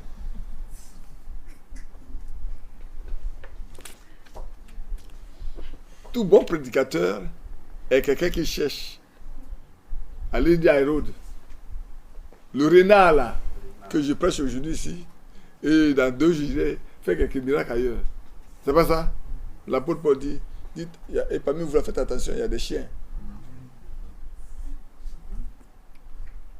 C'était aujourd'hui que l'apôtre Paul n'est pas, il insulte des gens. Il n'a pas d'amour. Pas du tout. Mais qui a plus d'amour que l'apôtre Paul? C'est lui qui nous dit que l'amour soit parfait entre nous. C'est le lien de la perfection. C'est pas vrai? Que ce soit sans hypocrisie. Mais seulement qu'il y a des chiens, il y a des mauvais ouvriers. Il sait ce que c'est. De même que Jean-Baptiste pouvait dire, race de vipères. Le Seigneur a dit, vous êtes du malin. Et vous faites les œuvres de votre père. Parce que c'est un menteur dès le commencement. Aujourd'hui, quand tu dis, il n'a pas de respect pour les gens. Il insulte les gens. Non, c'est ce que vous êtes. Il faut qu'on vous le dise. Sinon, changez. Changez votre manière de faire. Hypocrite. Les méchants ne comprendront pas. Depuis le temps où cessera le sacrifice perpétuel, où sera dressée l'abomination du dévastateur, il y aura 1290 jours. C'est-à-dire 1260 jours pour les 3 ans et demi, auquel faut ajouter 30 jours de plus. fait 1290 jours. Mais ce n'est pas fini. Heureux celui qui attendra et qui arrivera jusqu'à 1335 jours. Il y a 45 jours encore de plus. Mon fils Aladin me regarde. C'est ça le secret que Dieu nous donne. C'est-à-dire, quand eux, leur rôle est fini, apparemment c'est fini. Les 1200 sont déjà finis. Non. Regardez bien, hein. Le jeu est terminé. D'accord? Ils ont pris pendant 1300. Il reste encore 3 ans et demi. 3 ans et demi, c'est la persécution. On met tout le monde à mort. Et dit, il a encore 30 jours. Ensuite, 45 jours. Donc, il y a 75 jours de plus. C'est dans cette période-là, qu'est-ce qui va se passer? C'est ça qu'on doit chercher à savoir. Qu'est-ce qui va se passer avant l'établissement du millénium? Regardez bien. Et toi, marche vers ta fin. Tu te reposeras et tu seras debout pour ton héritage à la fin des jours. Amen. Amen. À la fin des jours, Daniel sera réuni avec ses frères. Et nous aussi, nous serons réunis avec ceux qui dorment, ceux qui sont décédés. On a lu tout à l'heure, non? Ainsi donc, mes frères, j'ai noté ces éléments pour nous donner, pour nous permettre de voir que, frères, on a encore beaucoup de temps, quelque temps devant nous. Mais ce qui importe, c'est d'être prêt aujourd'hui. Je ne vous dis pas d'être prêt demain. Demain n'est pas pour nous. Personne ne sait ce qui va se passer demain. Aujourd'hui, vous êtes là, vous parlez avec quelqu'un. Comme la fois dernière, on me disait, il y a un monsieur qui a parlé avec quelqu'un le matin et le soir. Ils ont même convenu d'aller régler un problème ensemble. Et le soir, on l'appelle pour dire, waouh, il est décédé. On l'appelle pour lui qu'il est décédé. Il n'a pas été malade. Il n'a pas souffert de quoi que ce soit, mais il est décédé. Aujourd'hui, on ne sait plus où on en est. Ça ne va pas vous faire peur. Non, frère, le croyant n'a pas peur. Le croyant doit plutôt dire, la mort m'est un gain. Je ne sais pas si on se comprend bien. La séparation est difficile. Hein. Ça, nous, on l'a expérimenté, on l'expérimente. La séparation est très dure. Mais, ce qui importe, c'est de savoir où est partie la personne qui vous a quitté. Comme vous avez l'assurance qu'elle est partie se reposer, cette personne-là, oui, de temps en temps, vous souffrez, mais vous vous réjouissez également dans l'espérance que vous vous retrouverez. Amen. Moi, je dis toujours, j'envie toujours ceux qui sont partis avant nous. Hein. Je les envie. Parce que ceux qui vont là, en ayant l'épée à la main, pourraient terminer. Mais toi qui vis, tu as encore des combats à mener. Est-ce que tu pourras garder l'épée jusqu'à ce que le combat se termine pour toi? C'est ça la vraie question aujourd'hui. Beaucoup ont combattu, on a tué beaucoup dans le combat, mais qui n'ont pas gardé les armes à la main jusqu'à ce que... Et ils sont morts sans les armes. Et c'est pour ça qu'il est question que nous soyons prêts. Prêts. Parce que nous ne savons pas quand nous devons partir. Ce n'est pas le comment, le quand, mais où. Amen. Où tu vas? Qu'est-ce que tu as choisi? C'est pour ça que l'apôtre Paul, cette citation, les a même cité cela. J'ai combattu le bon combat. J'ai achevé la course. J'ai gardé la foi. Je me demande combien de combats ils ont mené ces personnes-là. J'ai combattu. Tu as combattu quel bon combat? L'apôtre Paul dit j'ai combattu de bons combats. Parce que l'apôtre Paul s'est battu pour maintenir la vérité en vie. Pour laisser la vérité à ceux qui viennent après lui. Et pour leur donner des conseils pour qu'ils tiennent bon dans cette vérité-là, jusqu'au bout. Mais à la fin, il peut dire, il n'y a personne ici qui partage mes sentiments. Lisez dans Hébreu. Peut-être si vous voulez, je vais vous le lire. Je vais vous lire dans Hébreu quelque chose que l'apôtre Paul a écrit. Quand vous lisez ça, ça fait... Est-ce que c'est dans Hébreu ou bien dans... Laissez-moi, je vais regarder. Je crois que c'est dans Hébreu ou bien dans Romains. Mais je pense que je suis plus persuadé que c'est dans le livre des Hébreux.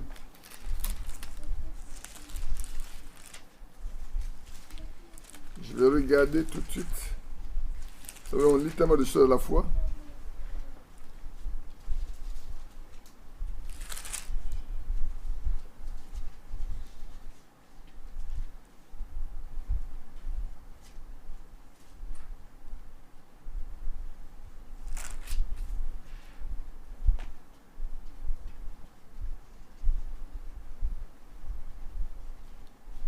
Je crois que ça n'est pas ici. C'est pas ici.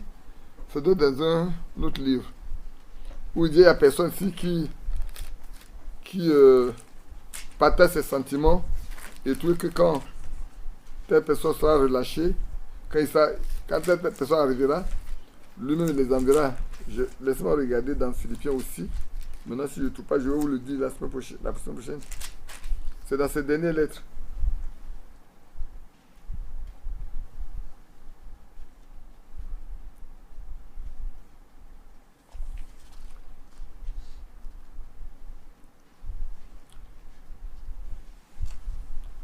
Oh, et toi, tu as ton tout petit peu recherché tout ça. Oui, j'ai des personnes pour partager mes sentiments.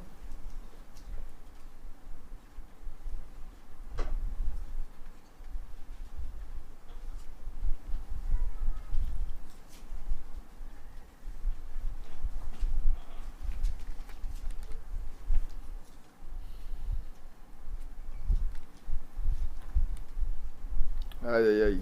Je n'ai pas noté ce passage pour garder. Philippiens 2:20. Ah. Je suis bien dans Philippiens, ouais. Car je n'ai personne ici qui partage mes sentiments pour prendre sincèrement à cœur votre situation. Tous, en effet, cherchent leurs propres intérêts et non ceux de Jésus-Christ. Voilà ce que l'apôtre Paul lui-même dit. Paul, qui a combattu le bon combat là. Alors quand les gens disent, nous avons combattu le bon combat. Vous avez combattu quel combat? Voilà, le grand Paul s'est retrouvé surtout seul. Vous savez qu'il a été mis à l'épreuve en se consacrant au service de l'évangile avec moi, comme un enfant avec son père. J'espère donc vous l'envoyer dès que j'apercevrai l'issue de l'état où je suis. Et j'ai cette confiance dans le Seigneur que moi-même aussi j'irai bientôt. J'ai estimé nécessaire de vous envoyer mon frère Épaphrodite, mon compagnon d'œuvre et de combat, par qui vous m'avez fait parvenir de quoi pouvoir à mes besoins. Car il désire vous voir tous, et il était fort en peine de ce que vous aviez appris sa maladie.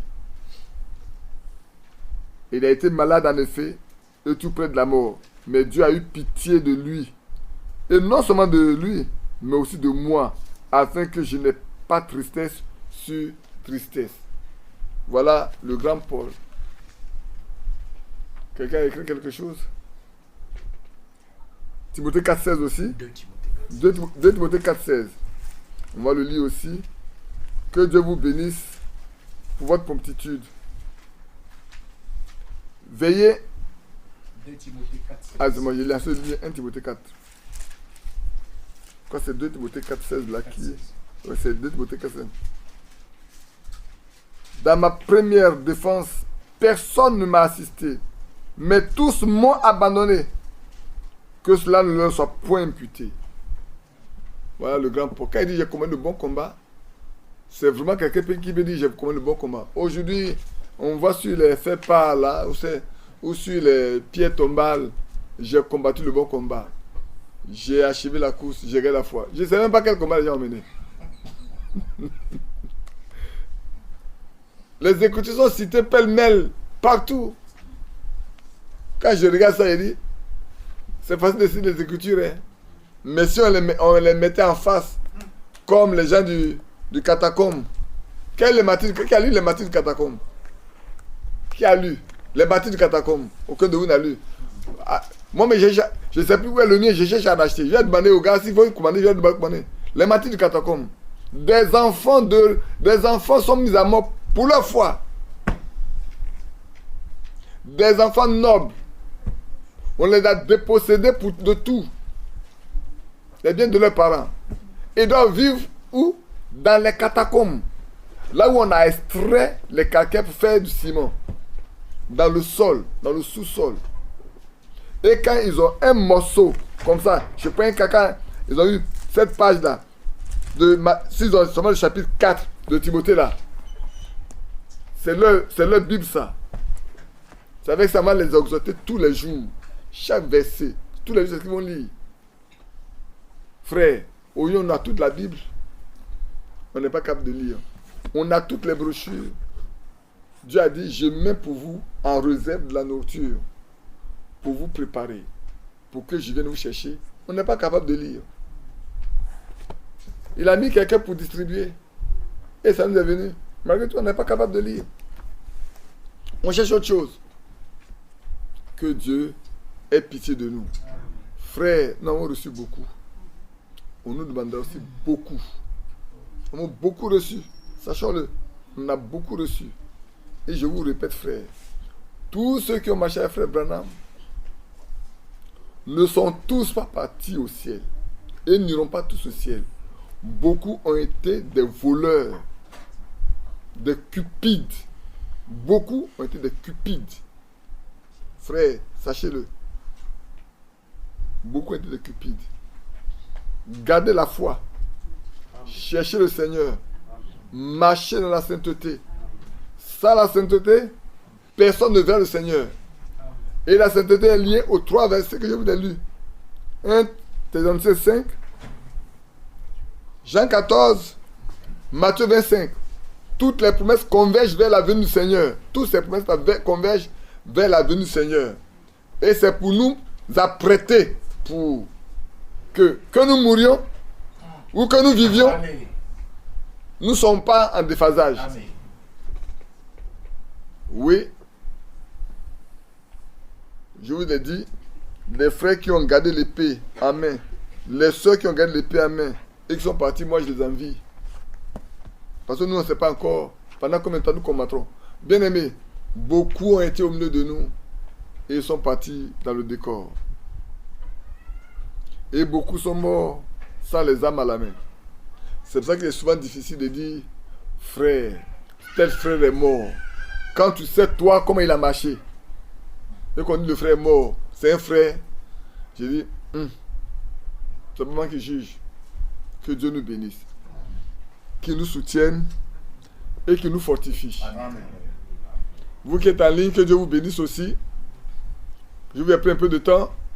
On a été moins long que la fois dernière, mais soyez certains de ce que vous faites aujourd'hui, de vos relations avec Dieu. Soyez certains. Ne vous laissez pas emporter, entraîner. Soyez certains.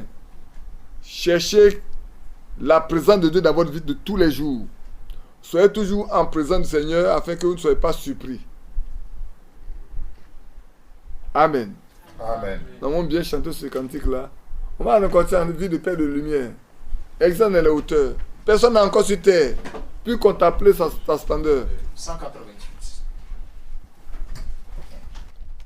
Ville de perles de lumière,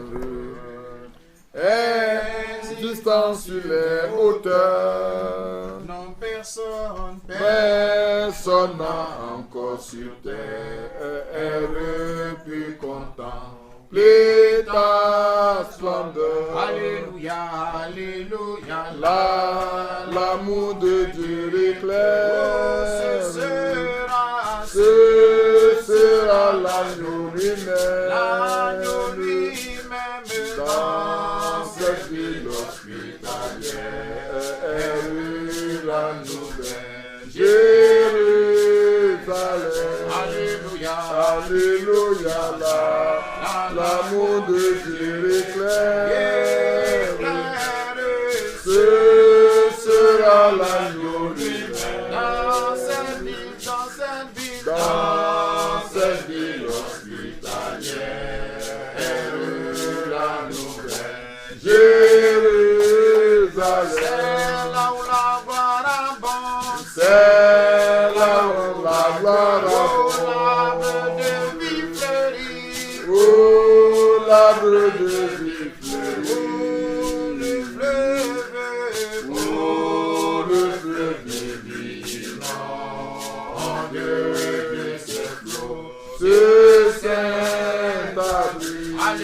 Alléluia, l'amour de Dieu ce sera l'agneau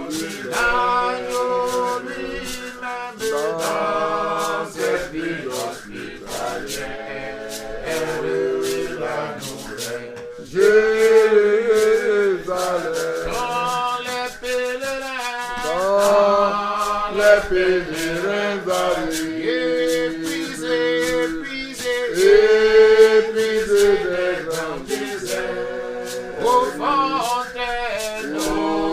fontaines des eaux vives, quel repos leur est. C'est vrai quand les pèlerins arrivent, oh là là, épuisés des grands déserts, aux fontaines des eaux vives, quel repos leur est offert. Alléluia, alléluia, l'amour de Dieu éclaire, ce sera l'agneau lui-même dans cette ville hospitalière. Louis la nouvelle Jérusalem. Oh, quelle joie! Oh, quelle joie bientôt se terre. Quand Jésus lui-même, quand Jésus sera présent. Cette ville au milieu lumière, lui sera éternellement. Oh, quelle joie! Oh, quelle joie bientôt se terre. Quand Jésus sera présent. Cette ville au milieu lumière, lui sera éternellement. Alléluia, alléluia, l'amour de Dieu éclaire. Ce sera l'agneau lui-même dans cette ville hospitalière. La nouvelle Jérusalem. Quand nous chantons ce cantique, cela me ramène à la situation de David fuyant son fils Absalom. Et quand vous lisez, ils ont traversé un grand désert. Et il y a quelqu'un qui est arrivé et dit, mais ces hommes sont arrivés, ils ont passé par le désert. Quelle douleur, quelle épreuve ils ont dû traverser. Ils ont certainement besoin d'eau, d'aliments pour pouvoir se rafraîchir et manger quelque chose pour prendre des forces.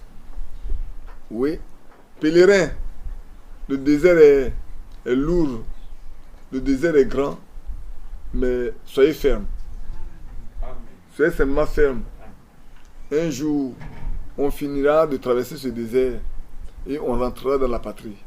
Et on verra cette ville au mi-lumière. Et là, on sera vraiment heureux de voir. Quand on sera... quand vous voyagez, et puis vous commencez à voir les lumières de la ville où vous partez, après un long voyage, vous sentez déjà la fatigue descendre. Vous sentez la fatigue descendre. Vous dites, ah, bientôt on va rentrer, on va se reposer. C'est pas vrai? C'est la même chose.